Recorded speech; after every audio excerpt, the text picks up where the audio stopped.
So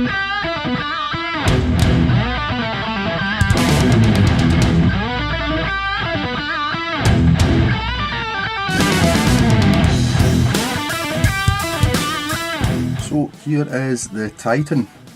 It's quite a tidy assembly. It has a lower board which goes in the lower half of the shell and an upper board which goes in the other half. Now the lower half goes in here, and what they state on Titan's install video is that this area here has to be flat, and it is on this gearbox, so I'm hoping it should go in pretty easy.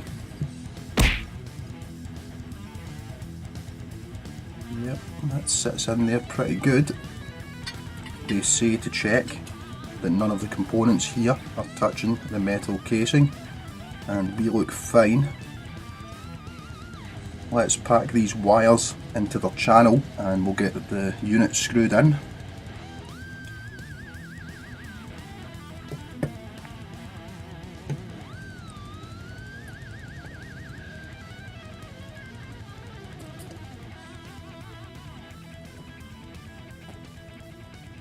Well, that's the wiring in its channel, pretty tidy. If I had one complaint, it would be that the wiring is very stiff, the type they've picked.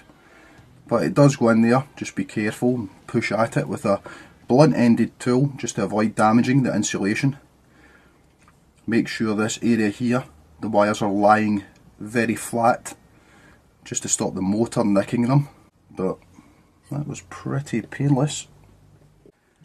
Now, in the accessory pack they give you, there are a mixture of washers and screws.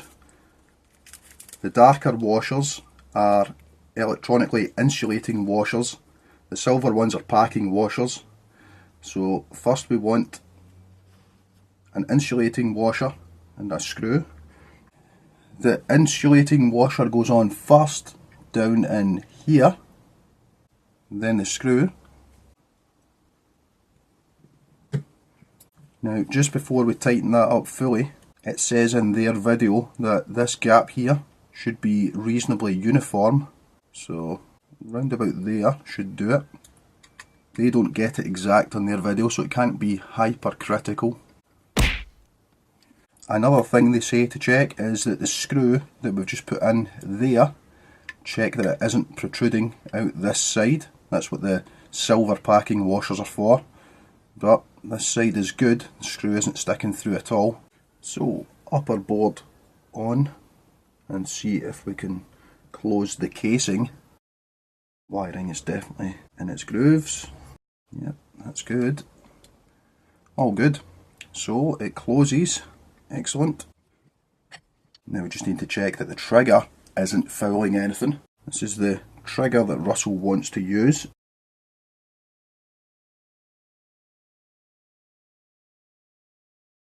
It's certainly not hitting anything, so that's good. So according to the instructions, that's us ready for a sensor test already. So we need to put the sector gear back in. We need the trigger and its spring.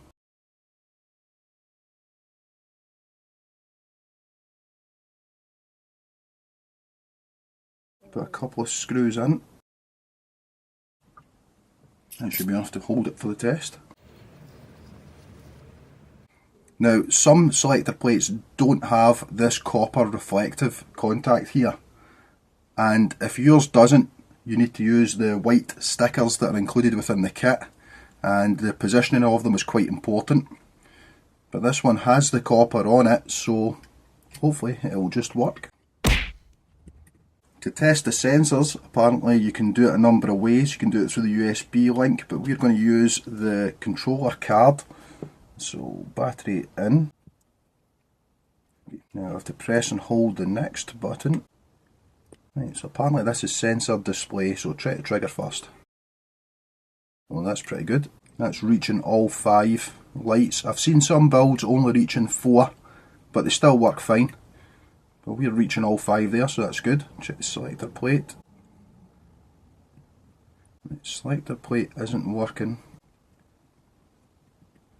It could be because the lights that I'm running here, so let me turn these off. Yeah, there we go. Selector plate's working fine, you can see the 3 lights moving there. When I'm filming here I'm using soft boxes, so there's quite a lot of bright light and it's obviously enough to drown out the sensors. But when this gearbox is in the gun, there won't be a lot of light gets down here, so that'll be fine. That's good. And the last thing to check is the sector gear position sensor. So if I get my finger in here, there you go.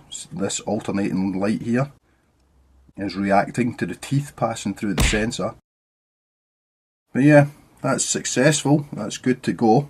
So time to rebuild the gun.